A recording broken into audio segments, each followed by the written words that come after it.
할렐루야. 자, 같이 해보겠습니다. 교회를 사랑하는 사람을 기뻐하십니다. 기쁨 시리즈 오늘 교회 사랑인데요. 여러분 잘 아는 대로 옛날 농업사회, 제가 그 어릴 때 댐뿌라라고 그러죠. 지금 이렇게 댐뿌라. 지금 뭐라고 그러죠? 댐뿌라, 달걀. 그다음에 뭐 어떤 그것도 못 먹었어요. 그래서 지금도요. 계란이 있으면은 그거로 다 때워요. 그렇게 못 살 때가 있었고, 농업사회 그냥 머리는 다 여기 이가 있고 막 이렇게 그렇죠. 그런 시대 다 겪었죠. 우리 젊은 사람들은 몰라도. 그래서 지금은 어때요? 지금은 뭐 그게 뭔 소리야? 경제적으로, 과학적으로, 그렇죠. 문화적으로 엄청나게 발달을 했습니다. 생활의 환경이 완전히 달라졌어요. 정보화 시대고요. 의료, 의학도 엄청나게 발전하고요. 그래요. 그런데 정신적인 스트레스가 더 많아. 그래서 신경과 병원이 많아지잖아요. 각종 옛날엔 상상도 못했던 각종 암들, 또 이름도 모를 수많은 질병들, 그리고 거기서 같이 연결되는 자연, 뭐든까지 다 정신적인 거, 자연적인 거, 환경적인 거 다 포함돼서 이름도 듣도 보지도 못한 각종 그 합병 증세, 질병들이 나타나는데요. 그게 이제는 나이하고 상관이 없더라고요.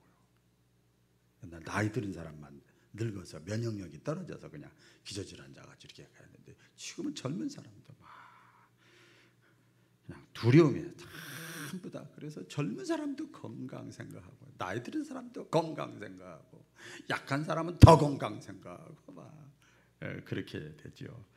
게다가 또 우리 지금 이것도 이제 성경에 다 예언되어 있는 것이지만 메르스, 사스, 코로나 또 뭐 계속 되는 거예요. 계속.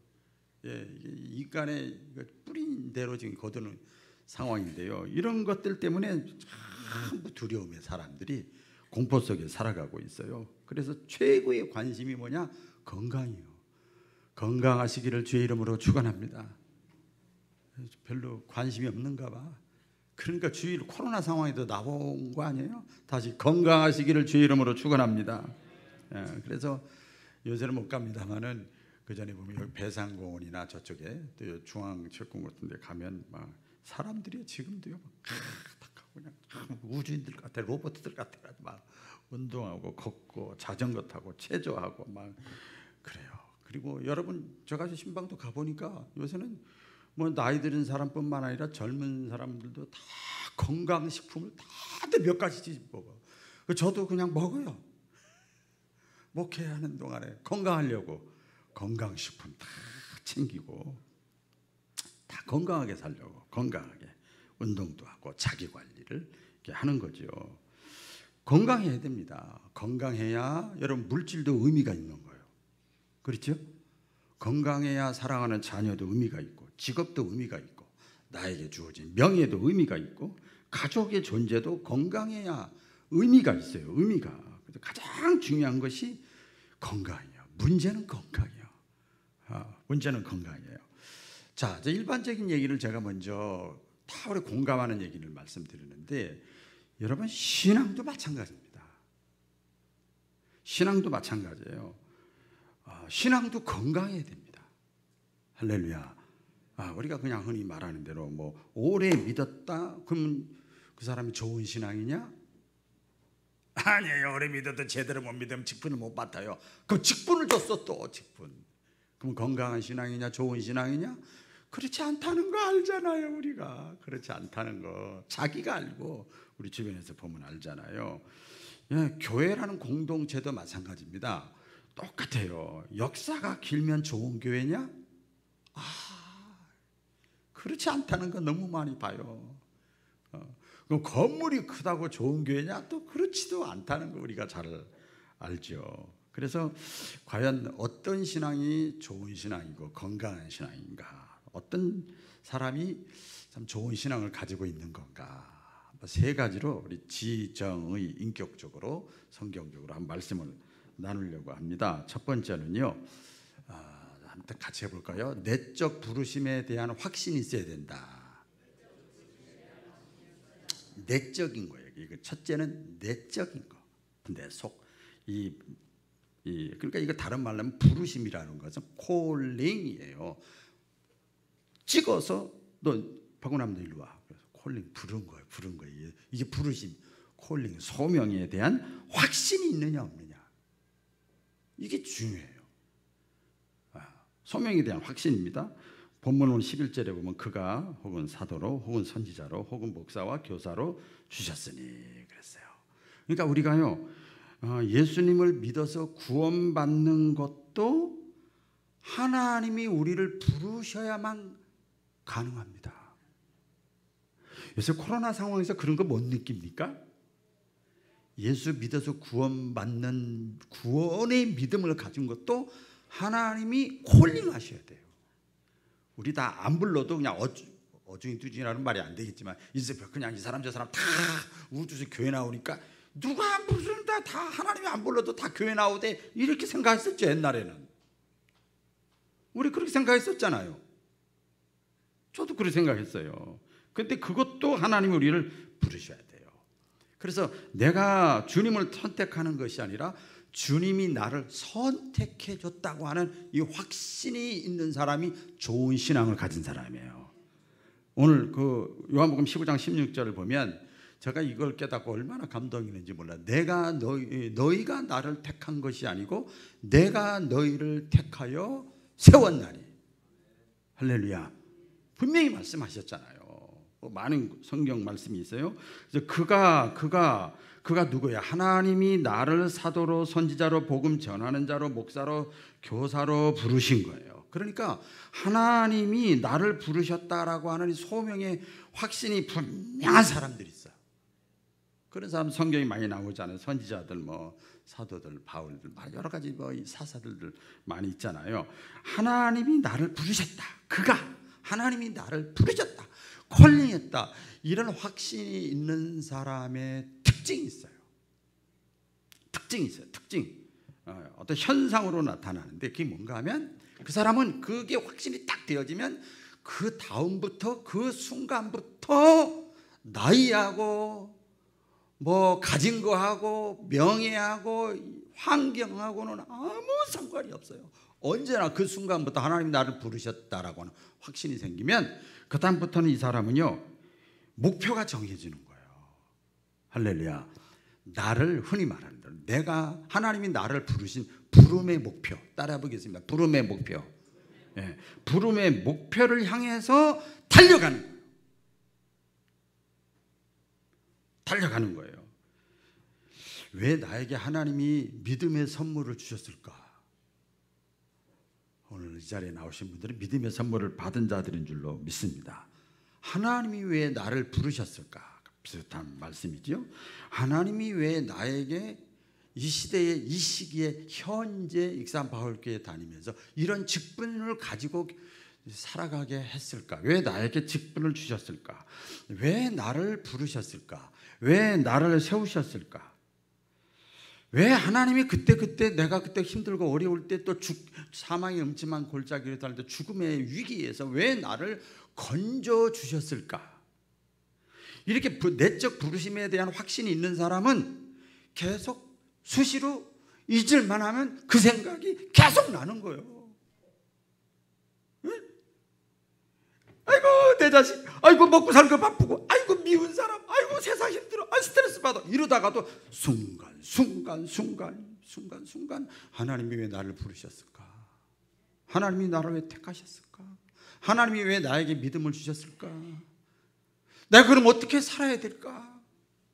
이런 생각이요 계속 문득문득 듭니다. 사도 바울이 이 부르심에 대한 확신이 있었고 그래서 여러 가지 자기가 고백을 하잖아요.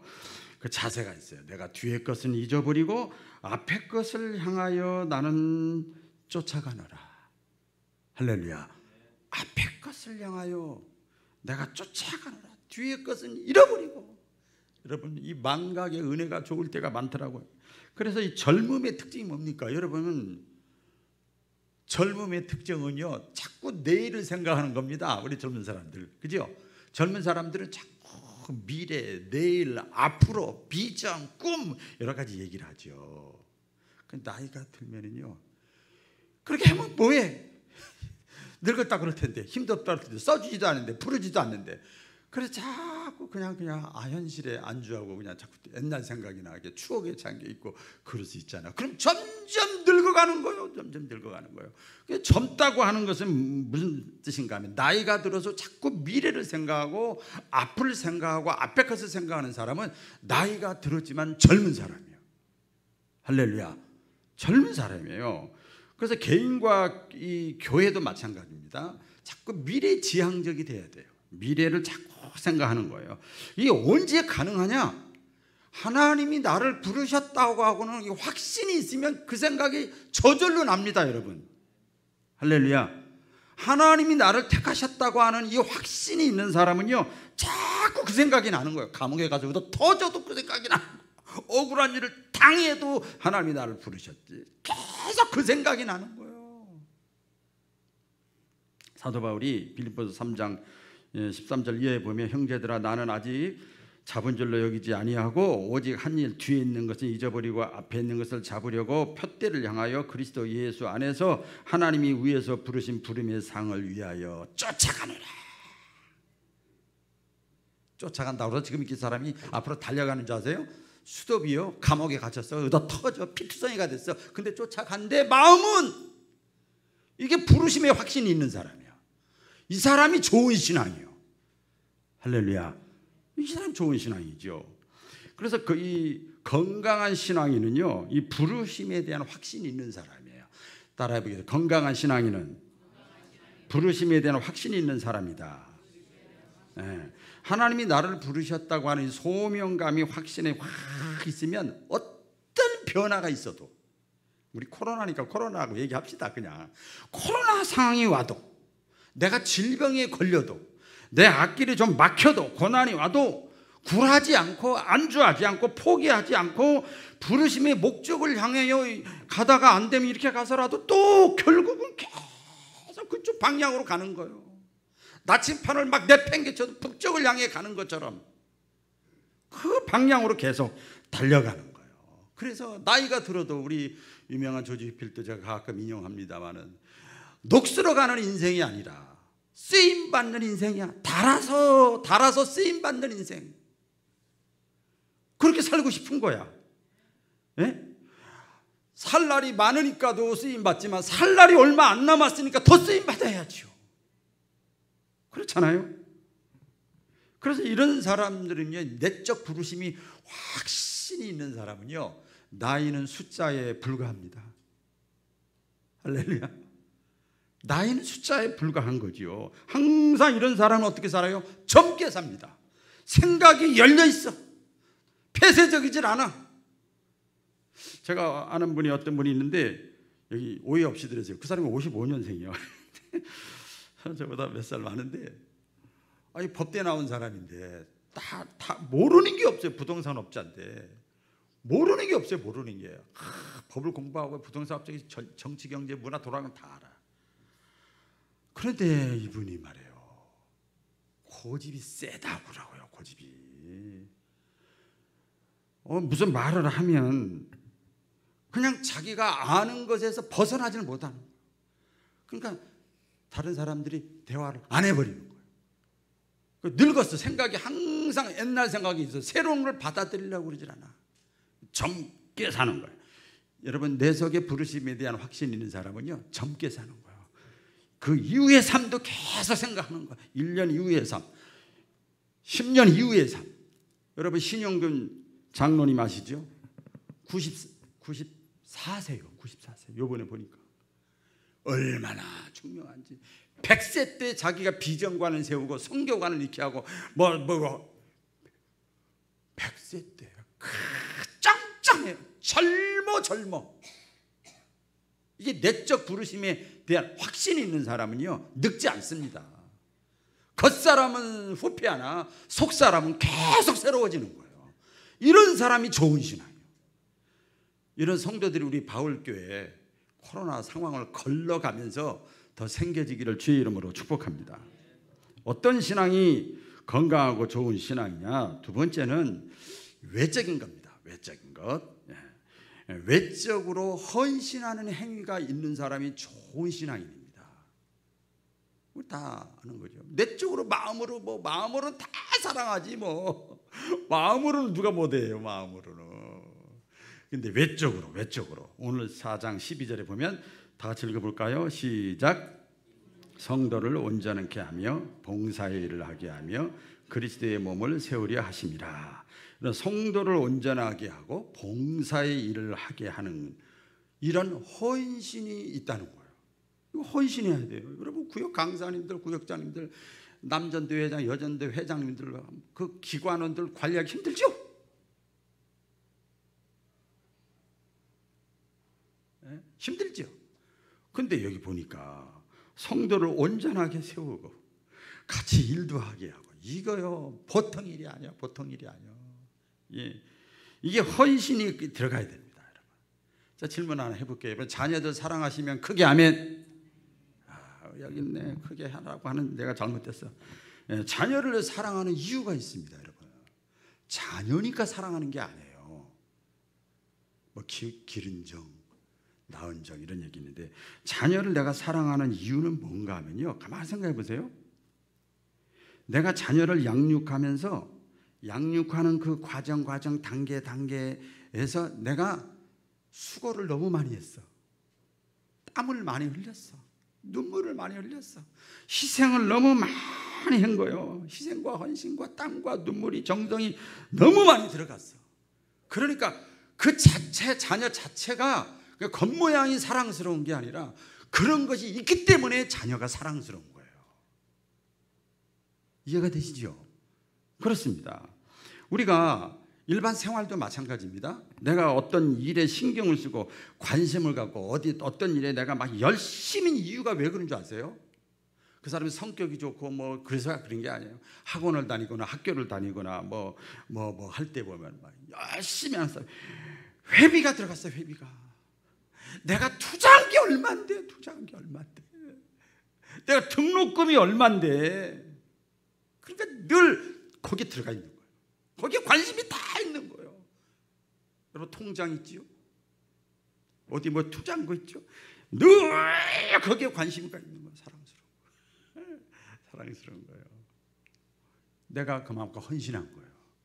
그러면 거기에 신경 쓰지 말래도 신경 써요. 눈 감고도 신경 써요. 눈 감고도. 여러분 그 예수님이 말씀하셨죠? 뭐라고 그랬어요? 내 물질이 있는 곳에 내 마음도 있느니라. 내 마음도 있느니라. 그러니까 땀과 수고와 희생과 헌신과 물질이 있는 곳에 내 마음이 있는 거예요. 그래서 하게 돼 있어요. 그냥 저절로 하게 돼 있어요. 저절로 하게 돼 있어요. 사도 요한이 사랑의 사도잖아요. 요한 1서에 보면 이렇게 표현했어요. 보이는 형제를 사랑하지 않는 사람은 보이지 않는 하나님을 사랑한다고 말하는 것은 거짓말이다. 그랬어요. 자, 이게 무슨 말이야? 다시 보면 보이는 형제를 사랑하지 않는 사람. 사랑이라는 건 뭐예요? 우리 사랑에는 뭐가, 믿음에는 역사, 소망에는 인내, 사랑에는 뭐가 따라요? 수고가 따라가는 거예요. 헌신이 따라가는 거예요. 희생이 따라가는 거예요. 정성이 따라가는 거예요. 그러니까 보이는 형제를 사랑하고 수고하고 헌신하고 땀을 흘리고 희생하고 막 이렇게 안 하는 사람이 보이지 않는 하나님을 사랑한다고 하는 건 거짓이다. 교회는 우리 베델이라고 그러잖아요. 하나님의 집, 그죠? 하나님의 집이지만 하나님은 구약 성경, 신약 성경에 보면 사람을 통해서 일하셔요. 아멘. 그렇죠? 당신의 형상으로 부여받은 성령이 들어간 사람을 통해서 하나님의 역사를 이루어 나가셔요. 무슨 일이든지 간에 사람이 없어도 하나님이 다 하실 수 있습니다. 있지만 그러나 하나님은 사람의 헌신을 통해서, 이게 우리 신학적으로는 신인 협동설이라고 그래요. 신인 협동설. 하나님이 알아서 다 해주시겠지. 이제 뭐 권사님, 장로님, 목사 다 해주시겠지. 나는 이제 다 가만히 있으면 다 돌아가겠지. 이런 사람은 쌓아놓은 공이 다 떨어지는 거 이제 끝이 좋아야 되거든요. 신인 협동설이에요. 이것이 없으니까 기복신앙이 되는 거예요. 가만히 있으면서 외적인 헌신이 없으면서 하나님이 알아서 다 복을 주시고 복의 근원이라며 이렇게 막 핑계 대는 거죠. 얼마 전에 소개했던 기억이 나는데 그 서적 중에 잘 팔리는 한국이 죽어도 일본을 따라잡을 수 없는 18가지 이유라는 책, 일본 사람이 쓴 책인데 여기 보면 이 사람이 이 한국 사람들에게 막 죽을 각오하고 썼다 이런 책입니다. 거기 보면 이런 얘기가 있어요. 한국이 일본을 따라잡을 수 없는 이유 중에 하나가 있는데 그 두 번째입니다. 18번 두 번째인데 한국에는 헌신이 없다는 거예요. 못 따라잡는 거예요. 못 따라잡는 거예요. 그 한 가지 예가 일본은 장인 정신이 있어요.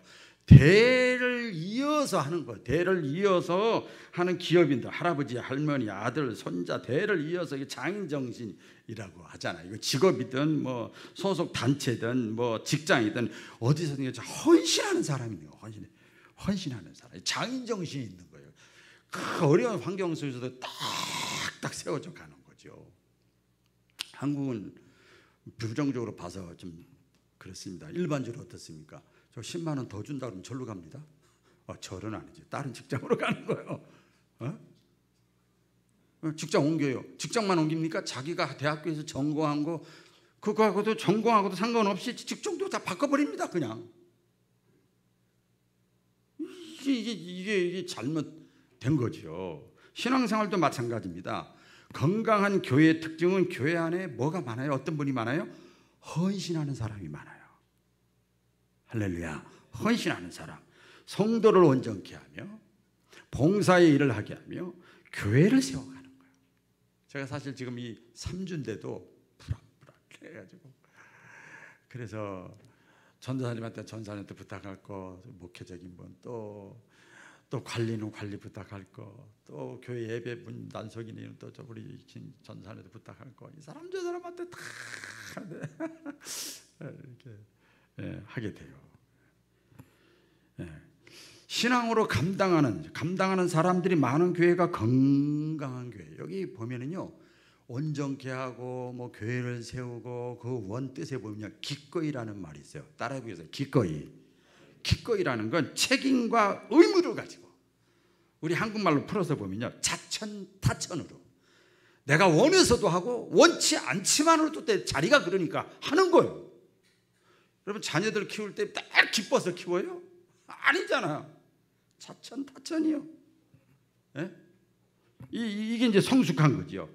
그래, 이런 사람이 이렇게 건강한 신앙인을 가지고 외적인 헌신을 이렇게 보여주는 사람, 이런 사람이 믿을 만한 사람이고 맡길 만한 사람이죠.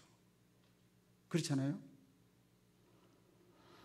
반면에 어린아이나 병든 사람이나 연약한 사람들은요, 이 헌신의 추진력이 없는 거예요. 힘이 없는 거예요. 맡겨놓으면 다 와르르 이상 요상 마상하게 다 이상하게 되는 거죠. 오늘 말씀에 보면 하나님이 우리를 부르신 목적이 뭐냐? 봉사의 일을 하게 한다. 적용시켜 보면 우리를 전도자로, 목사로, 장로로, 안수집사로, 권사로, 뭐 교사로, 성가대원으로 다 세워준 것은 뭐냐? 성도를 온전하게 하고 교회를 든든히 세워가기 위해서 봉사의 일을 맡겨주셨다는 거예요. 할렐루야. 그렇게 하나님 맡겨주셨어요. 우리 더 구체적으로 보면 우리가 잊지 말아야 될 것은 건강한 교회 특징 헌신자들이 많은데, 더 제가 표현해 볼게요. 구역장들과 강산인들, 남전대, 여전대 임원들이 헌신하는 거. 이제 다음 달 11월 달이면 헌신 총회가 있잖아요. 코로나 때문에 못 했으니까 뭐 할 수 없지. 핑계 대려면 얼마든지 돼. 아이고 뭐 어떻게 뭐. 그러면 여지껏 못했더라도 이대도 전화하고 문자도 보내고 관리도 하고 이렇게 하고. 제가 사실 코로나 상황 속에서 신방을 제대로 못하고 전화 문자만 하다가 주중에도 좀 만나고 그랬더니요, 그동안 이게 만남이 자꾸 없으니까요 서운해지는 거 있죠.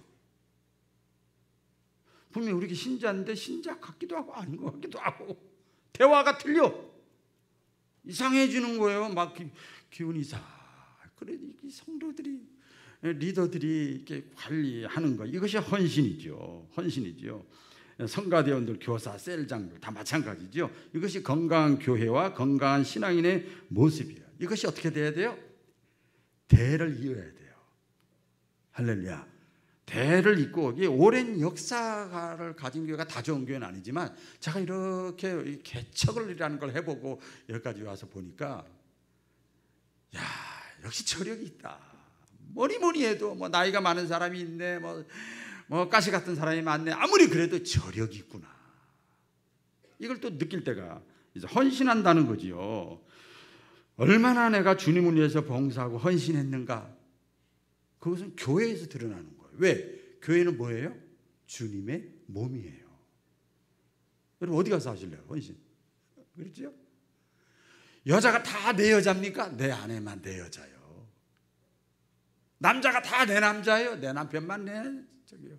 모든 교회 다니는 사람이 내 신자예요. 내가 그들을 중보 기도해야 돼. 아니요, 내 교인만 하는 거예요. 하나님이 그렇게 역할을 맡겨주신 거예요. 하나님 나라라고 하는 큰 틀에서는 다 품어야 되지만 다르지요. 그렇죠? 그래서 예수 사랑은 그 교회 사랑으로의 모습으로 증명되고 이렇게 드러나는 거예요. 하나님이 우리를 부르시고 세우신 목적에도 그래서 순서가 있고 단계가 있어요. 잘 들어보세요. 순서가 있고 단계가 있다니까요. 첫째는 뭔가 하면 우리 격언에도 있죠. 우리 뭐가 있어요? 가와 만사성. 지금 명절 기간이라 500까지 안 들어가면서 막 이렇게 하는데 말이야. 가와만. 식당 봉사도 안 하는데 일하는 사람 없다고 그래서 막 이렇게 하는데 말이야. 가와 만사성이 뭐예요? 순서가 뭐예요? 집안부터 잘해라 이 말이에요. 집안부터. 그렇죠? 여러분 집안일 망개치고 교회 나서 열심히 뭐 하나님 일에 이런 뜻이 아니란 말이에요. 가와만. 우리 그냥 있죠. 사도행전 1장 8장 잘하는 거 있잖아요. 영혼 구원하고 전도하는 것도 마찬가지예요. 예루살렘과 유대와 사마리아와 땅끝까지 이렇게 말씀하셨지. 예루살렘은 내 집안이요. 가장 가까운 것. 순서 단계가 있지요. 우리 디모데후서 5장 8절에도 보면 자기 친족, 특히 자기 가족, 특히 자기 친족을 먼저 돌아보는 거예요. 순서가 있어요. 그 무시하는 거 아니에요. 그래서 가정에서 드리세요. 가족과 함께 하세요. 충분히 인정하는 거거든요. 사도 바울이 서신서에 여러 군데 말씀했잖아요. 이제 그 구제나 돌봄이나 격려, 케어하는 것에 대해서 먼저 할 때 먼저 교회 안에 신자들에게 먼저 사랑해 주라 그래요. 교회 안에만 있는 신자만 사랑하는 게 아니고 먼저 이렇게 순서가 있어요. 우리 예수님이 대표로 하신 말씀 있잖아요. 삶의 모든 문제에 있어서도 무엇을 먹을까, 무엇을 마실까, 무엇을 입을까 있지만 먼저 우선순위가 뭐예요? 그의 나라와 그의 의를 구하라. 여러분 순서가 잘 돼야 돼요. 별걸 다 하네. 어때요? 웃겨. 똑같은 옷인데 순서가 잘못되면 이렇게 보기 흉한 거예요. 예? 뭐 이렇게 해도 저렇게 해도 막 하면 되지. 안 그래요. 순서가 맞아야 그게 좋은 신앙이고 건강한 신앙인 것을 믿으시기를 바랍니다. 마지막입니다. 어떤 신앙이 좋은 신앙인가, 건강한 신앙인가? 이번에는 처음에는 내적 부르심, 두 번째는 외적 헌신, 마지막에는 영적인 거예요. 영적. 따라하기로 영적. 예. 영적으로 성령의 사람이 좋은 신자고 좋은 신앙인이고 그런 사람들이 모여있는 교회가 좋은 교회입니다. 할렐루야. 영적이에요. 영적. 성령의 사람이 되어야 돼. 로마서 8장 9절 다 같이 시작. 만일 너희 속에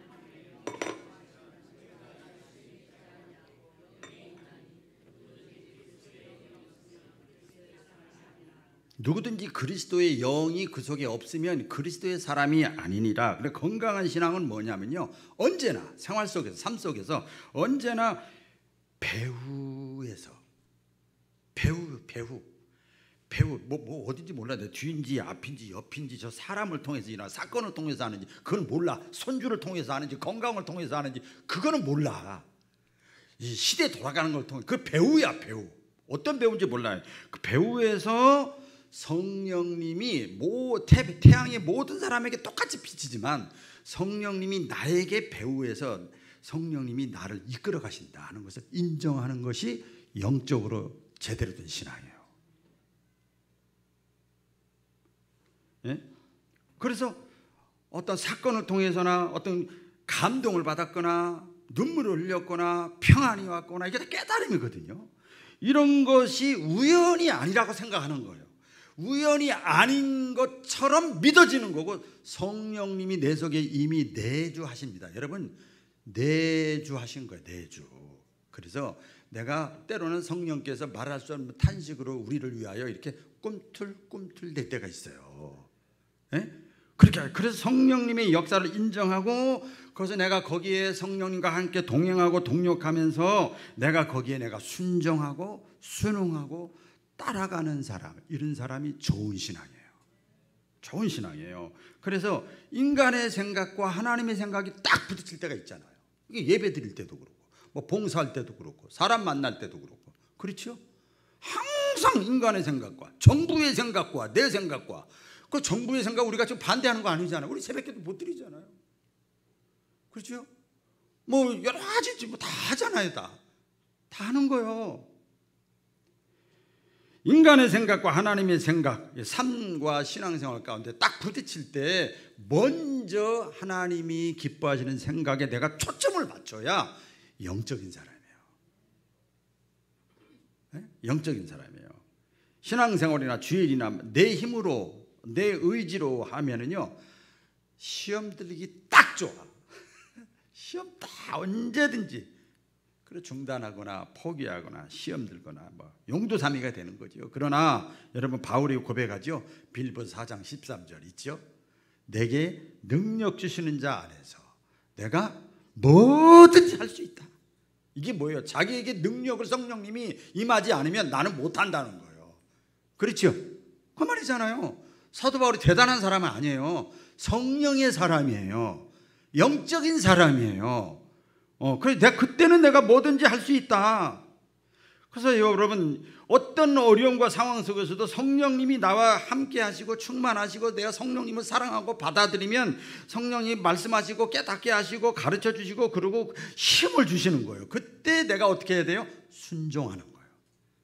아멘. 순종하면 그때 승리하게 하시고, 흔히 성경 말씀대로 풀려지게 하시고 열려지게 하시고 생각지 못한 일이 일어나게 하시고 아멘 좀 하시고 할렐루야, 그렇게 되는 거예요. 그래서 내가 체험하는 거예요. 체험하는 거예요. 예수님의 제자들이 여러분 성령 받기 전에는 그래 헌신도 있었고 그물도 버렸지, 가족 친구도 버렸지, 그렇죠? 주님이 자기를 불렀지, 내적 확신과 외적 헌신 다 있었어요. 근데 맨날 덜덜덜덜 떠는 거예요. 조금만 위험만 있으면 다락방에 숨고 비겁하고 사람의 말을 무서워하고 문고로 잠그고 복음을 전하는 거 꿈도 생각도 못하고, 그러다가 마가의 다락방에서 성령 받으니 어떻게 됐어요? 담대해졌잖아요. 네? 담대해졌잖아요. 네? 용기가 생겼습니다. 오히려 박해가, 로마의 박해가 있음에도 불구하고 나가서 복음을 담대하게 전합니다. 그러면 당연히 잡혀야 되고 죽어야 되는데 어떻게 됐어요? 잡히면 풀려나게 하나님이 하고, 그 다음에 오히려 믿는 자의 수가 더 많아졌어. 생각지도 못한 일이 일어난 거예요. 이런 체험의 간증자들이 되시기를 진심으로 축원합니다. 이처럼 건강한 신앙인은요, 언제나 성령님과 함께하고 성령님을 의지하면서 살아가는 거예요. 영적인 거죠. 영적인 것. 그래서 사모하고 맡기고 막 기다려야 됩니다. 성령님을.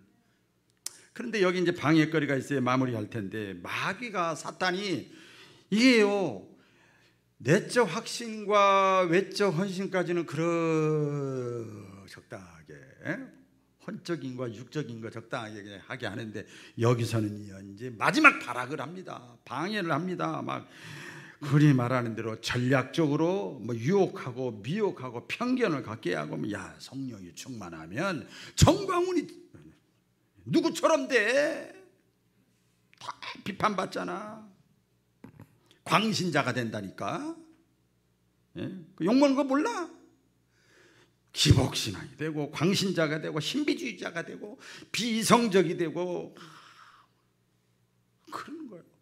오해 잘못들은 막 심어주는 거예요. 사방팔방에서 막 그냥 각종 자료들이 다 와가지고 말이에요, 성령 충만하는 것에 대해서 반대를 합니다. 못하게 합니다.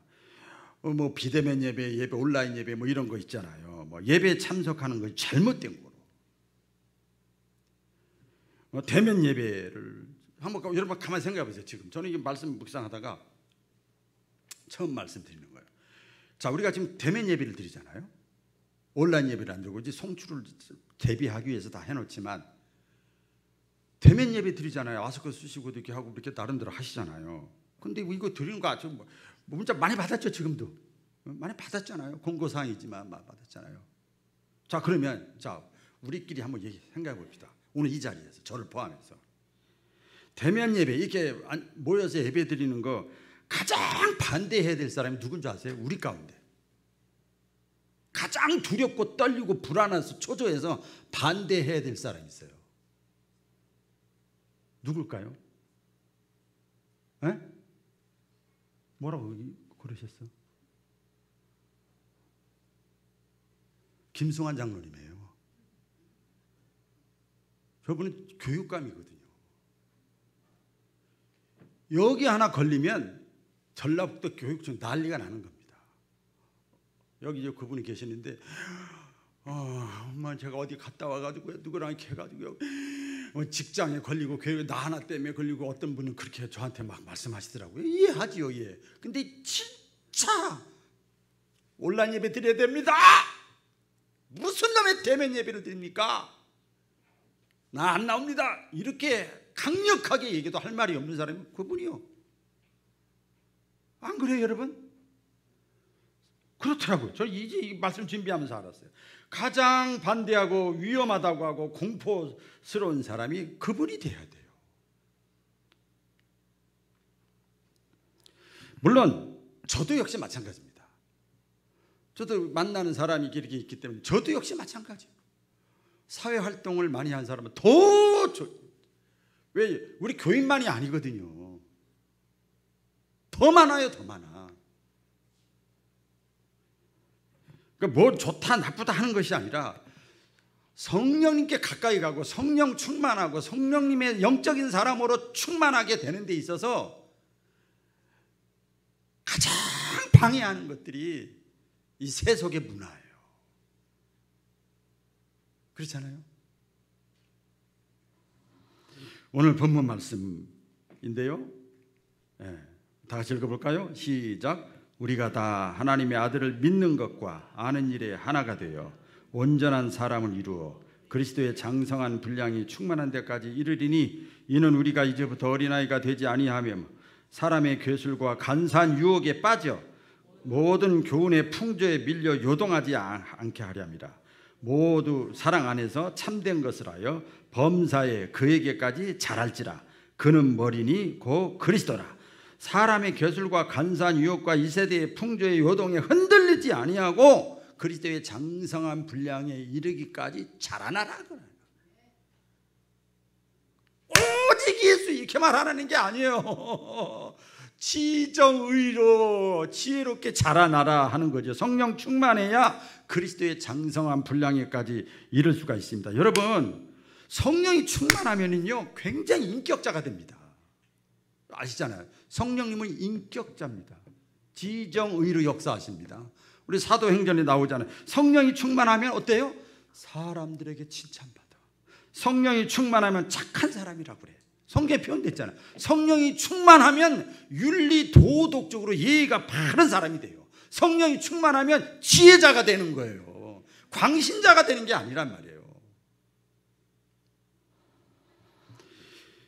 성령은 그래서 영적인 아버지입니다. 할렐루야. 영적인 아버지예요. 말씀 맺을게요. 제가 개척 15년 차 되고 원래 7년 차 때 안식인데 뭐 그런 것 경황이 없어서 그렇고요. 제가 올해가 안수가 30년입니다. 또 회갑도 되고 그래요. 그래서 안식월을 갖게 되는데 아까 광고했던 대로 교회가 걱정되는 거예요. 걱정, 염려, 근심 막 있는 거예요. 그러다가 하다가 어떻게 할까? 처음에는 그냥 주일날만 와서 예배 드리고 중간에 빠지고 가고 예배만 드리고 가고 이렇게 할까? 몇 분하고도 얘기도 해봤어. 더 신경 쓸 것 같아. 더 막. 그러다가 여러분 아시죠? 우리 교회 개척하고 저 상가교회 있다 여기 와가지고 제가 뭘 했는가 하면 3년인가 4년 됐을 때 바나바 훈련을 했어요. 10달 동안을 첫 주간을 바나바 훈련 갔어요. 개척하고 그때는 부교육자도 없을 때예요. 장로님들이 설교하실 때예요. 이야, 이건 말이 안 된다. 10달 동안을 제가 가야 돼. 고민하다가 이거 그럼 교회 다 문 닫게 됐다 그랬는데 끄떡 안 했어요.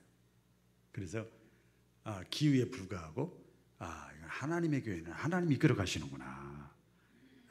이게 교만이었구나. 이런 게 걱정은 뭐 안식 3주인데도 막 걱정이 막 됐다가 야야 내가 하는 거야. 너 되게 교만하다. 그래서 아이고 할렐루야 이런 마음이 생겼어요. 여러분 코로나 상황이고 제가 또 안식년 이 기간에 건강한 신앙인, 좋은 신앙인으로서 교회를 사랑해서 하나님을 기쁘시게 하는 그런 또 과정을 같이 겪는 우리 모두가 되시기를 주의 이름으로 축원합니다. 기도하겠습니다. 하나님 아버지